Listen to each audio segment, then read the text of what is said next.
Et dès lundi prochain, le 24 mai, la liste des personnes prioritaires va s'allonger. Les enseignants, chauffeurs de bus ou encore caissiers pourront se faire vacciner sans limite d'âge. Oui, bientôt prioritaire également. Les sans-abri, 300 000 personnes particulièrement exposées, Nicolas Fellman.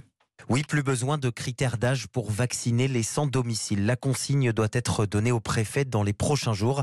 Alors cela va concerner des SDF à la rue, des personnes dans des centres d'hébergement.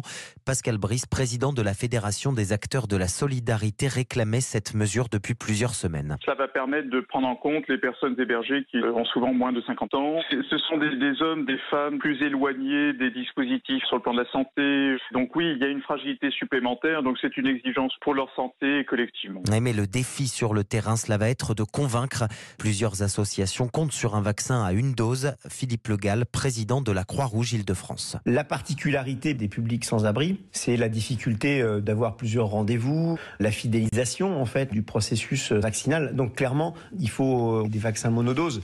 On n'a pas cette difficulté de second rendez-vous, de suivi qui peut être plus délicat et plus difficile avec ces publics. Problème, le seul vaccin à dose unique sur le marché, Johnson & Johnson, n'est pour le moment réservé qu'aux plus de 55 ans. Des SDF pour lesquels 43 000 places d'hébergement ont été ouvertes depuis le début de la crise sanitaire. Ouverture prolongée de 10 mois, annonce ce matin le gouvernement, jusqu'à la fin mars 2022.